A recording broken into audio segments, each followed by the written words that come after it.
Matam kuina sangna phagigi lamda miyamgi seba tawduna lakliba Nambol Awang Lekaidagi Laishram Rangilal masagi anaba mana maram oiduna RIMS Hospital gi ICU warta layengduna leirakli Laishram Rangilal mahaki loinabi Roma amade mahaki machanupa ani leiri Laishram Rangilal hingnabagi lanfamda angang oiringai matamdagi lawsing suba amade arumba potlam kaya thangduna lakhiba maramna mahaki yanglen saruda narakpadagi hauzik layeng chathaduna leiribani Dr. na phongdoklakpagi matung ina operation ama tawba mathau tai madu tawthoklabadi anaba si henjinna sokchin lakloi haiba phongdoklakhi haidi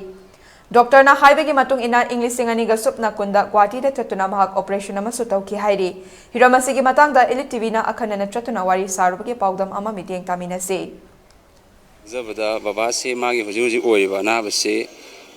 hanadi sumainadi yamnadi lusalamdabani aina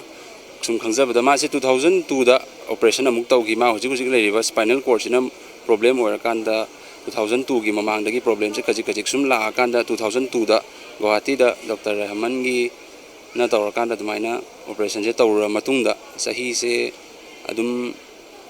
kunmuki mea di gap lere adu phawdi operation loira matung phawdu moina habase sidagi di hena di henjela roi magi anabase na dumaina di hai aduga hantaki sahi simuk hantaki sahi ama ani sida ma se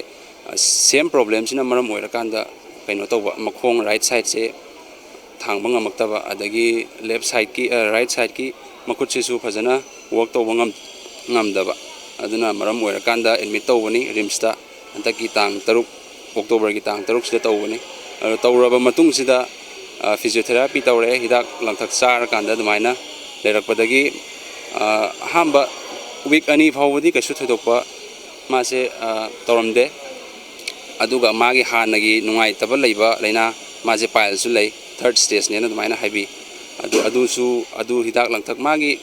mari di aina yamunna di khangjadre adu doctor na haibi bada loina di mari leine na di hai social welfare department tagi koi mateng khara phangjai sir kaino koi ai he pokpa ima se ma so social welfare department ta thabang macha ma tawjabani aduna main tawrakanda moina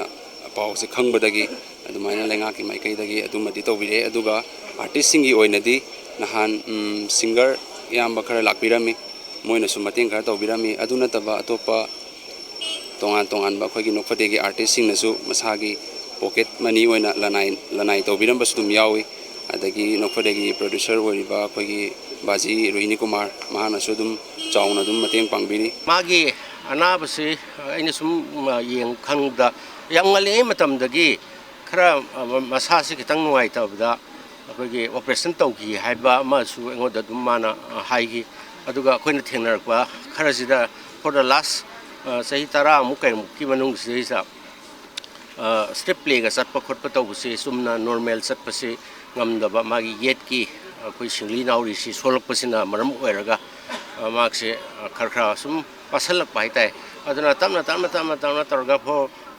tha mari mangam ki mamangdaga tawba program singdadi koi yang wasalak pa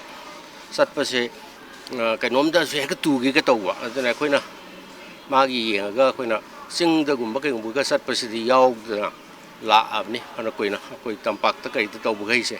aduna yam noi ti khoi sai te su madu yengna ba the family na su kya ma khona bani aduga hadak man la ye bose yengde ya de na koi singjamai 360 na ga su khara initiative si lobby dana akoi ge ma anabasi yeng ba horakpani da koi su nokphade ge sai tagi kai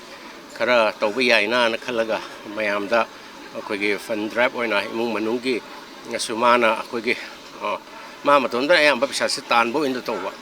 adona ma family gi kitangsu support to boy na nokfalde na su mai dona post ama tawno khotan tawno mayam se mateng pangbire mayam bu khudong jab se larga thaga chu dok sage adona mayam puna mangna ge angam ngamba mateng pangbiduna Rangilal na normal oina kogi nokfade se mung yaw dana mayam gi lepak mayam gi seba to buse ngamba da mateng pangbiu haina khorum jari